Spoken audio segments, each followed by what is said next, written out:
د مهران د پاره وای تاسو سره وړو کې رالوي شوی او تا برا غټ کړی و ما زوم سره ها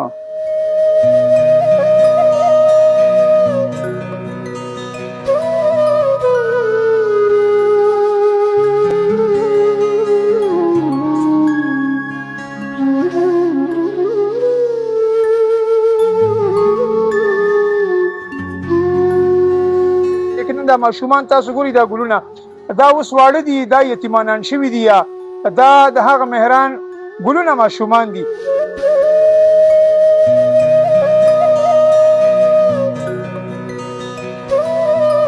زمونږ یو بچی و بس دغه به دغه مقرره وه دغه به یې وخت و دغه مره به یې رزق و الله واغشته هغه کوروالا چې کومه کونډه شوه هغه خو هم ځان وژني هغه هم دونه خفه ده او مور غریبه ډېره زیاته خفه ده بېهوشه پرته ده بسم الله الرحمن الرحیم شروع کوم په نامه د رب ذوالجلال چې ډیر بخونکی او مهربانه ذات دی ومن یقتل فی سبیل الله اموات بل احیاء ولکن لا تشعرون الله تعالی د قرآن پاک دی آیات کې دغه ویه چې څوک د الله په لاره کې شهید شي تاسو هغې ته مرګ ولې به مو وایئ مطلب هغه ژوندی وي داسې زه موجودی ما په میوړی کلي کې د بده مرګه دلته پرونه یو ډېر ښکلی ځوان چې دا په محکمه پولیس سی پی کې ډیوټي کېږي په مهران باندې یادېږي ما سره د هغې د والد صاحب د رشتهداران دارونه او په دې حجره کې دا ناس خلک دا ټول د هغې سره په غمرازۍ کې شریک دي لیکن دا ماشومان تاسو ګوري دا ګلونه دا اوس واړه دي دا یتیمانان شوي دي یا دا د هغه مهران ګلونه ماشومان دي دا خلک ډیر زیات په خفګان کې به وي یقینا تپوسونه به هم کوي چې موږ سره ولې داسې ظلم وشو السلام علیکم کاکا وعلیکم السلام کاکا دا راته مهران په کومه ورځ ښکار شو تاسو ته څنګه پته ولګېده څنګه خبر شوئ سره سجی دا تقریبا داسې 7:30 بجې وي د زم هم تلم ډیوټي له خدای د کور نه ووتو او موټر سایکل باندې و زه هم ورته تقریبا داسې 7 بجې ځینې روان شوم په دې کې بس مونږ دلته کې روان وو چې په دې کې زما د یو زوی ته چا ټلیفون وکړو لکه دغه رنګ چالو شي دا ورور دلته لګېدلی دی نو په دې کې مونږ بیا چې کوم ځای دلته ما چې تېز شه شابه مونږ چې منډې ډېر منډې تللي والې خو لکه مونږ هغه موقع ته چې ورسېدو دی هغه څه کسان اوچت کړی و نقصن کې اچولی و او اسپتال ته یې خو مونږ چې په دې دوران کې بس رش مو دغه مو چې مونږ اسپتال ته ورسېدو دی هلته کې چې کوم دی ما ته وګوره بس ټیټر کې دی اچولی و او وفات و شهید شوی و شهید شوی و سر خیرنۍ خبرې مهران سره کله شوې وې د دې مرګ نه مخکې یا څه داسې هغه بس زما دلته ورسره په دغه سهار باندې یو د دې خبرې وشوې څه کاغذ یې رانه چا راکړی وي چې دا ابو دا ولی د کوکر ایکسایز کې نو هغه بس دغه یو خبرې مې ورته ما ورته ویل هغې کې هغه چیسس نمبر نښته دی د اوریجنل کاغذ ما سره ویل دا خبرې را سره وه کاکا تاسو خپل هم یو سرکاري ملازم یې مهران هم چې دی لکه دا د محکمه پولیس سره ریلیټډ اکثر خلک مو ویل چې حالات ښه نه دي هغه نه دي کله نصیحت یا داسې کړی چې بچې ټایم بدلاوه ګاډي نمبر پلیټ بدلاوه حالات ټیک نه دي څه داسې واز نصیحتونه یاره دا خو به مونږ دې وخت کې به زه خپل هم مونږ ته دا دغه معلوم و مونږ ورته چې له خیال کوئ احتیاط کوئ که نه مطلب دا دی چې په لاره باندې دغه باندې څه پته نه لګي خو د هغې باوجود چې کوم دی نو هغه کله به هغه هم چې کوم دی ما ته وي زه کله په دې لار ځم کله داسې ځم خو بس د هغې باوجود هم چې کوم دی هغه احتیاط باوجود هم دا کار وشو مهران له دې واده کړی و دا د هغه څو ماشومان دي زه مې ورته خیر سره کړی و دا 2 وړي دي جي دا یو زوی دی دا یوې لور ده کاکا د هغه ژوند جوړولو کې خو بس ستا ډېر زیات کردار و دا غټ کړی به دې و سبق به دې پې ویلي د سبق نه پسته بیا هغه ملازمت هغه ته میلاو شو څومره خواري به دې هغه سره کړې وه زمونږ چې کوم دی دغه حل دی چې دغه د غریب سړي دغه وي چې یو زوی باندې ته دومره مطلب دومره ماشوم باندې هغه زوی کې دغه کې بیا ما دې سکول ته بوتلل راوستلو هغه سره بسته وړلو هغه مطلب دا چې دې دپاره منډې ته پلار وایي چې د ژوند دې جوړ شي او بیا دونه منډې ورسره مونږ ووهلې بیا سمې پاس ته بیا کالج ته تله بیا چې کوم دی نو منډې را منډې و دې پولیس سره هم چې کوم دی شوق و بیا دې ایټه کې چې کوم دی ټسټ ورکړه منډې پاس کړه او پولیس کې هغه وشو په میرټ باندې څهغې نه بیا چې کوم دی نو د سی پی ایف ته دوی واړولو په دې کې به ډیوټي کوله د هغې باوجود چې کوم دی ما ته وګوره هغې سره بیا دا کار وشي او دا دغه وشي او دومره مطلب دی ما ته وګوره د بچي خدمت پکې دغه وکړي او اخر رزلټ یې بیا د وځي. کاکا څه وایي زموږ د کتونکو ته لکه زه دا وایم چې لکه حالات هم صحیح ده خراب دي یا داسې دي کله چې انسان ځان ته شي یو طرف ته شي که نه نو صرف انسان ځان ته سوچ کړي چې لکه دا ما سره دا دومره زیاتې ولې وشو لکه مهران بچا سره څه داسې زیاتې کړې وو خپل ډیوټي خپل کار روزګار خپله خوراک خپل څښاک ځان ته سړی سوچ کړي چې لکه ما څه ګناه داسې کړې وه چې دا زما زوی د ډزو ښکار کړو نو همدغه خو دې زه غرو دلته کې زنانه هم چې کوم دی چې ورشم زنانه هم کور ګرېوان نه مې ونیسي یاره مور یې وي د مازدي راوله ښه بابا اوس هم لږ ساعت تاسو نه مخکې زه چې کوم دی کور نه رالم په ژړانګو لاره ووتم او همدغه سوچ مونږ هم کوو چې یاره مونږ خو قسم دې په خدای سجي که مونږ د چا چرګه مړه دغه کړې راځار کړې ده دا نو داسې وخت او داسې په دې بچو باندې او داسې وخت ما تېر کړی دی او ښه ژوند مې تېر کړی دی نو هغې باوجود هم دا شی چې کوم دی اوس نو به دې دغه کې به موږ څه ځان وساتو. کاکا څه وایي نن مهران نشته زموږ منځ کې څه وایي د هغه باره کې د مهران دپاره ووایه تا سره به وړوکې رالوی شوی او تا به راغټ کړی و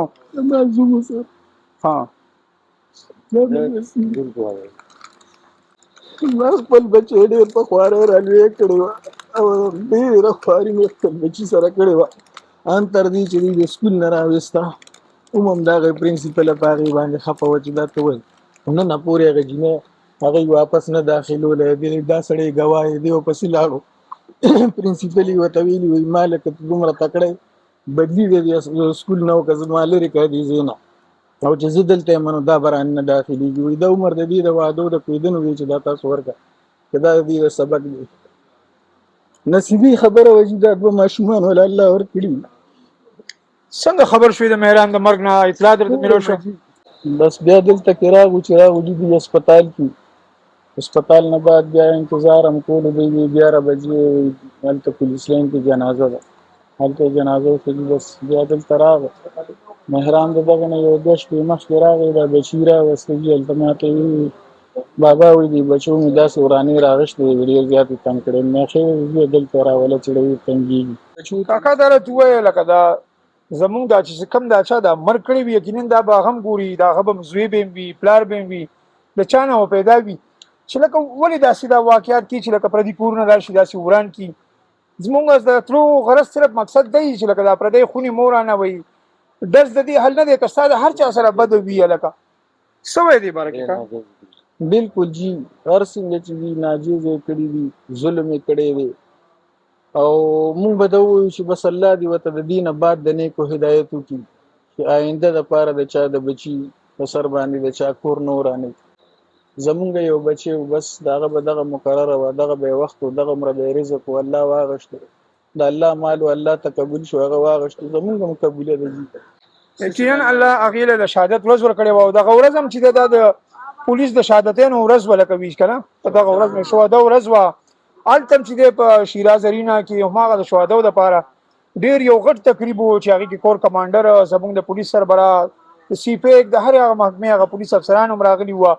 سړی خفه شي خفګان کوي چې زه په کوم معاشره کې اوسېږم ما ته صرف دومره امن او تحفظ نه دی حاصل چې لکه زه د کور وځم خپلې ډیوټۍ له ځم خپلې نوکرانه ځم د بده مرګه د ډزو ښکار شم نور څه وایي دی زموږ د معاشرې دې کتونکو ته لکه دا ولې زیات یو شي داسې وایم نو ظلم دی جی ظلم ځکه دی چې مثال خبره یو سړی بچی په دومره خوارو باندې رالوي کړي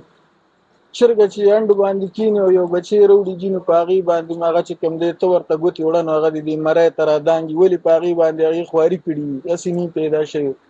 دقسې بچی هم چې پیدا شي جي نو ډېر په خوارو او ډېر په تکلیفونو او ډېر په مصیبتونو باندې لویږي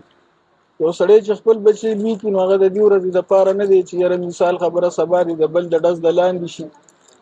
او په دې معاشره کې دا اصول دغسې چلیږي نه ستا حفاظت شته نه زما حفاظت شته دی د دې دپاره زمونږ حکومت ته خواست دی چې ښه سنګین عمل دې په دې باندې وکړي هم وایي چې موقع باندې روان وئ خپل روزګار ته تلي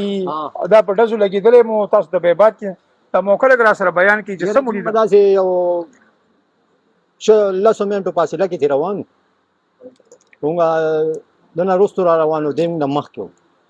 هغه ټایم کې چې ډز وشو نو موږ ته دونه پته وه چې یاره ډز خو شو څومره وروسته دی منځ سړک د پاسه پروت و خو ما پېژندلی نه و چې دا زما خوری دی خو ما هغه ملګرو ته ویل لکه خیر دی د سړک نه لږ اوچت کوي نن سبا خو په پاکستان کې داسې حل دی چې څوک مړه شي نو څوک ورله نږدې نه ورځي دا سکېډنټو کې جوخ نه ورځي نو دا غټ دغه زموږ په معاشره کې دی هلکه سړی خو سړک نه سیټ کوي که نه موږ اکثر په سوشل میډیا لیدلي سړی په وینو کې لت پس وي خلک ولې ویډیوګانې جوړوي هغه زما ملګرو نو ما هم ورسره ونیو موږ سیټ ته کړو چې سیټ ته هم هغه چې ما ورته په غولو که زما خوری و مې هلکه مې دا هغه هلکان ته مې دا مې خوری دی بس بیا هم هلته یو ډاکسن ولاړ و په هغې کې موخې جوړو د سا ورکړی خو بهرحال موږ هسپتال ته ورسولو هسپتال ته چې مو ورسولو بیا ایمرجنسي ته ورغلو نو هغې ویل چې یاره دی په حق رسېدلی دی بیا هم د دوی والد صاحب ته رینګ وکړو کور څه صورتحال دی یار کور بس کور خو نه دی تا ته پته ده نو به دا خو ډېر نیازبین مورکۍ خویندې د دې هغه کوروالا چې کومه کونډه شوه هغه خو هم ځان وژني هغه هم دونه خفه ده او مور غریبه ډېره زیاته خفه ده بېهوشه پرته ده چا لاړو په سوچ ګمان کې دا نه راځي چې مطلب زه به ځمه او زه به دلته له ډزو ښکار کېږم زمونږ د حکومتي چارواکو ته هم دا پکار دي چې زمونږ په علاقایي سطح باندې کم پولیسینګ کېږي یا کم هغه زمونږ بیټ کېږي چې کم از کم چې دا معلومیږي چې دا سړی په دې لاره ځي څوک دی څوک نه موږ داسې هم لیدلي دي چې اکثر خلک وګوري چې یاره تمانچې سره پلانکې سړی نیولی شوی دی نو پولیس نه دا نه باندې خو د بده مرګه لکه داسې قاتلان چې هغه سرعام راشي سهار وختي ته د خپل روزګار دپاره ځي او تا ووژني دا په معاشره کې بګاړ پیدا کوي په خاندانونو کې نفرتونه پیدا کوي او ظلم وي زیاتې وي موږ همیشه هغه ځای له ځو هغه مقام له ځو چا سره چې ظلم او زیاتې شوي موږ هم مطالبه کوو چې دا قاتلان ژر تر ژره ګرفتار کړی شي او تاسو ته د انصاف میلاو شي ډېره مهرباني